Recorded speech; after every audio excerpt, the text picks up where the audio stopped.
Hello everyone, teaching pathway में एक बार फिर आप सभी का स्वागत करते हैं और आशा करते हैं कि आप सभी ठीक होंगे। मैं हूं आपका दोस्त डॉक्टर आलोन। आज की इस वीडियो में, आज के इस लेक्चर में हम कंप्लीट सिलेबस ब्रेकडाउन समझेंगे। डिप्टी इंस्पेक्टर फिशरीज और इंस्पेक्टर फिशरीज हो या फार्म मैनेजर, दोनों पोस्ट का, ताकि आपको क्लियर हो जाए क्या पढ़ना है, किस डेप्थ तक पढ़ना है और कैसे हम इस बैच में स्टेप बाय स्टेप कवर करेंगे। टारगेट क्लियर है, सिलेक्शन। जी हाँ, सबसे पहले आता है पार्ट ए। पार्ट ए में हम जानेंगे डिप्टी इंस्पेक्टर फिशरीज का कंप्लीट सिलेबस। जी हाँ, डिप्टी इंस्पेक्टर फिशरीज में पहला जो यूनिट आता है वो आता है प्रिंसिपल्स ऑफ टैक्सोनॉमी। दोस्तों, फिशरीज का बेस टैक्सोनॉमी से स्टार्ट होता है। इस यूनिट में हम पढ़ेंगे टैक्सोनॉमी की जो बेसिक प्रिंसिपल्स होते हैं, नॉमेनक्लेचर, क्लासिफिकेशन, उसके टाइप्स क्या है, फिश आइडेंटिफिकेशन का जो क्राइटेरिया रहता है, चाहे हम मॉर्फोलॉजी की बात करें,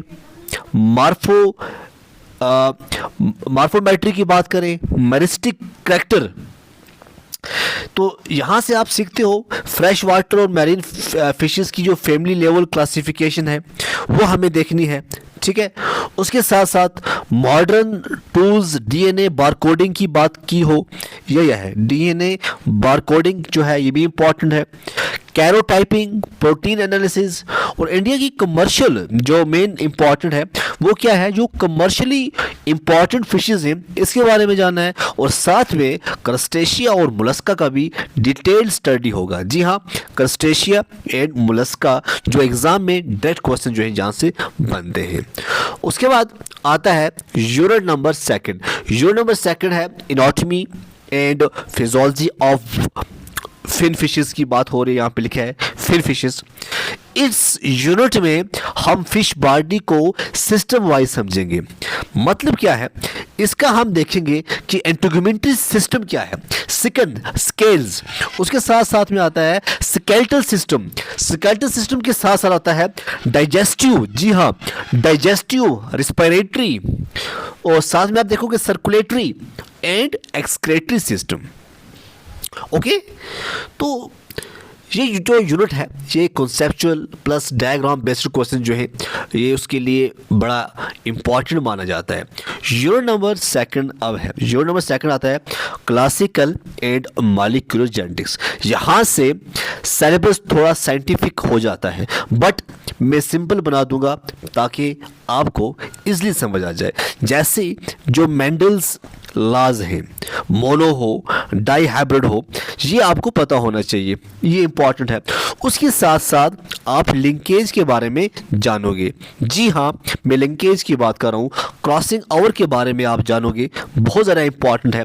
साथ में आपको पढ़ना है, एक और इम्पॉर्टेंट होता है वो है एपिस्टेसिस। इसी के साथ साथ आपको जीन म्यूटेशन के बारे में पढ़ना है, बहुत ज़्यादा इंपॉर्टेंट रहता है। क्रोमोसोमल चेंज के बारे में आपको देखना है, क्योंकि क्रोमोसोमल चेंज जो है यहाँ से भी क्वेश्चन आते हैं। डीएनए रेप्लिकेशन बहुत ज़्यादा इंपॉर्टेंट है। रेप्लिकेशन जब पढ़ोगे आप, ट्रांसक्रिप्शन हो या ट्रांसलेशन हो, तो फिशरीज ब्रीडिंग, सेलेक्टिव ब्रीडिंग और इम्प्रूवमेंट का जो बेस है यहाँ से बनता है। उसके बाद आता है बच्चों यूनिट नंबर 4। यूनिट नंबर 4 जो है ये आता है फ्रेश वाटर एक्वाकल्चर। ये unit heart of fisheries job है, ठीक है, क्योंकि हम यहाँ पे कवर करते हैं इंडियन मेजर कॉर्प्स, साथ में हम देखेंगे मेजर कॉर्प्स के साथ साथ जो एग्जोटिक कॉर्प्स हैं, बहुत ज़्यादा ये भी इंपॉर्टेंट बनता है जब आप पढ़ोगे ट्राउट फिशरी के बारे में। ठीक है, फिर आता है पॉन्ड प्रिपरेशन जो है, पॉन्ड की जो प्रिपरेशन जो आती है वो भी यहाँ से स्टार्ट होती है। Nursery, rearing and grow out ponds हैं। साथ में जब आप लाइमिंग करते हो, लाइमिंग से भी बहुत ज़्यादा इंपॉर्टेंट क्वेश्चन बनते हैं। ओके, लाइमिंग के साथ साथ फर्टिलाइजेशन हो या बायो फर्टिलाइजर्स हो, बहुत ज़्यादा इंपॉर्टेंट है। वाटर का क्वालिटी मैनेजमेंट आपको देखना है, ये पढ़ना है। सीड सिलेक्शन और साथ में ट्रांसपोर्ट एंड एक्लिमेटाइजेशन।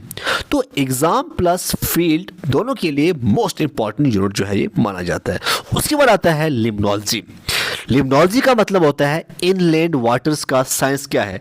इस यूनिट में आप लेक्स, पोर्ट्स, राइवर्स की बात करें, रिजर्वर्स, लेंटिक वर्सेस लोटिक जब आप पढ़ोगे बहुत ज़्यादा आएगा। लेक्स तो इंपॉर्टेंट बनता ही बनता है, लेंटिक्स पढ़ोगे आप, लोटिक से क्वेश्चन आते हैं। प्लैंकटन, फाइटोप्लैंक्टन्स एंड जूप्लैंक्टन्स जब आप पढ़ोगे तो ये भी बड़ा इंपॉर्टेंट है, यहाँ से भी क्वेश्चन जो है वो पूछे जाते हैं, ठीक है ना। प्लैंकटन हो, जू प्लैंकटन हो या फाइटोप्लैंक्टन हो। फिर प्रोडक्टिविटी एंड फूड चेन, यहाँ से तो क्वेश्चन बनने ही बनेंगे ना, बहुत ज़्यादा इंपॉर्टेंट बन जाता है। प्रोडक्टिविटी से भी क्वेश्चन जो है वो आ जाते हैं, ठीक है। और फूड चेन तो आपको पता ही है, आप पढ़ते आए हो, ओके।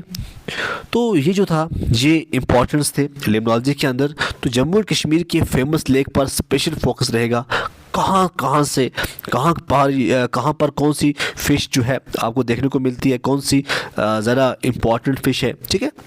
तो यूनिट नंबर 6 है एक्वाटिक इकोलॉजी एंड बायोडाइवर्सिटी। यहाँ आप समझेंगे एक्वाटिक इकोसिस्टम का जो स्ट्रक्चर होता है, उसका स्ट्रक्चर जो है हमें इंपॉर्टेंट रोल प्ले करता है। उसके बाद हम पढ़ेंगे इसका जो एनर्जी का फ्लो रहता है, एनर्जी का फ्लो एंड न्यूट्रिएंट साइकिल्स बहुत ज़्यादा इंपॉर्टेंट हो जाता है, तो ये दोनों पढ़ने पड़ेंगे। उसके साथ साथ है बायोडाइवर्सिटी का types, genetic, species, habitat, threats and conservation strategy से ये तो पॉसिबल है ही नहीं कि यहाँ से क्वेश्चन ना आए, क्योंकि हैबिटेट डिस्ट्रक्शंस है, इंट्रोडक्शन ऑफ एक्सोटिक स्पीशीज़ है, ठीक है। तो रामसार साइट सेंचुरीज कन्वेंशंस ये सब जो है एग्जाम ओरिएंटेड वे में है, ठीक है। तो रेगुलेशंस कन्वेंशन से क्वेश्चन तो पिछली बार भी बहुत से क्वेश्चन पूछे गए थे, ठीक है। केयर्स वगैरह हो, यहाँ से इंपॉर्टेंट है। यूनिट नंबर 7 की बात करें, फिश न्यूट्रिशन बायोकेमिस्ट्री से बहुत ज़्यादा क्वेश्चन पिछली बार पूछे गए थे। चाहे हम फिश सीड की बात करें, ठीक है ना, तो फिश सीड हो, न्यूट्रिएंट हो, फीड फॉर्मुलेशन मेथड से क्वेश्चन आए थे। एफसीआर, जी हाँ, एफसीआर से क्वेश्चन आए थे, पीईआर से क्वेश्चन आए थे। उसके बाद कार्बोहाइड्रेट्स, लिपिड्स, प्रोटीन्स का जो मेटाबॉलिज्म होता है, यहाँ से बहुत ज़्यादा क्वेश्चन आते हैं। देखो, lipid metabolism, biosynthesis, beta oxidation, ये ग्लाइकोलिनेजेंसिस, ये पूरी बायोकेमिस्ट्री है भाई। हाँ, बड़ी पूरी बायोकेमिस्ट्री आपको यहाँ पढ़नी पड़ेगी। क्रिब्स साइकिल है, पेंटोस पाथवे है, ठीक है ना, यहाँ से क्वेश्चन आते रहते हैं इंपॉर्टेंट। प्रोटीन का मेटाबॉलिज्म है, एंजाइम काइनेटिक्स है, मैकेनिज्म ऑफ एक्शन है, ठीक है। जब आप ये पढ़ोगे ना, जब इसमें आप जब बायोकेमिस्ट्री का देखोगे पोर्शन, तो आप ये भूल जाओगे, लेकिन दोनों इंपॉर्टेंट है। हिल स्ट्रीम फिशेस की बात करें, यहाँ कौन छोड़ सकता है, क्योंकि जम्मू कश्मीर की बात हो रही है। स्पेशल यूनिट फॉर जेएंड के हिमालयन रीजन, हिल स्ट्रीम की जब बात आती है, हिल स्ट्रीम की इकोलॉजी के बारे में आपको पता होना चाहिए, इकोलॉजी के बारे में पता होना चाहिए आपको, ठीक है। ये बात आप को याद रखनी है। मिनोन की जो यहाँ पे रहा है 1954 की क्लासिफिकेशन है। उसके बाद हम देखते हैं जम्मू कश्मीर के अंदर जो बायोडाइवर्सिटी है, ठीक है ना। उसके बाद हम देखते हैं शेप, बॉडी, कैसी हिल स्ट्रीम फिशेस जो हैं वो कैसी होती है, उनके अंदर कौन कौन सी अडॉप्टेशंस हैं। तो local relevance equal to high exam important, ये आपको पता होना चाहिए। और कोई एग्जाम में समझदार होगा तो वो कोशिश करेगा कि हम अपना जो जम्मू कश्मीर है इसी से क्वेश्चन जो है पूछे जाएँ, जो भी इसके रिलेटेड होगा, ठीक है। उसके बाद आता है हैचरी मैनेजमेंट। हैचरी मैनेजमेंट भी यहाँ प्रैक्टिकली फ़िश ब्रीडिंग समझेंगे। नेचर इंड्यूस्ड ब्रीडिंग कितना इंपॉर्टेंट क्वेश्चन आता है, हमने देखा है कि इसी से क्वेश्चन जो है खासकर नेचर इंड्यूस्ड ब्रीडिंग है, हाइपोफाइजेशन है, हैचरी टाइप्स है, egg spawn and fry management है। तो ये यूनिट जो है टेक्निकल पोस्ट के लिए बैकबोन जो है ये माना जाता है, ये आपको याद रखना है, ठीक है ना।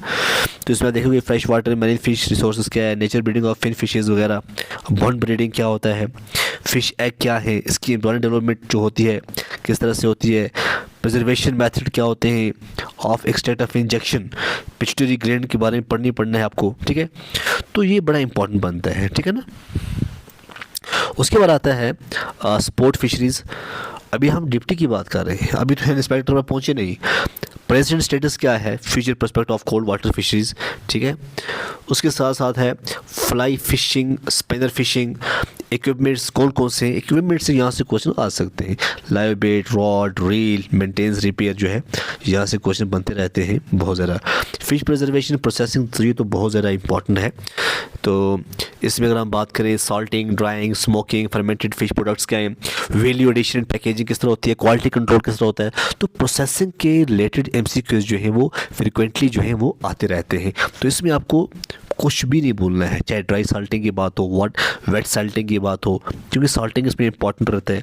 सोलर ड्रायर्स हम इस्तेमाल करते हैं, सन ड्राइंग इस्तेमाल करते हैं, स्मोकिंग किस तरह होती है, फिश प्रिजर्वेशन बहुत ज़्यादा है इंपॉर्टेंट, ऐसे क्वेश्चन आते रहते हैं। ठीक है, तो फिश पेस्ट क्या होता है, फिश सॉस क्या होता है, मतलब फिश से कौन कौन से प्रोडक्ट बनते हैं, तो ये क्वेश्चन जो है बहुत ज़्यादा इंपॉर्टेंट पूछ जाते हैं।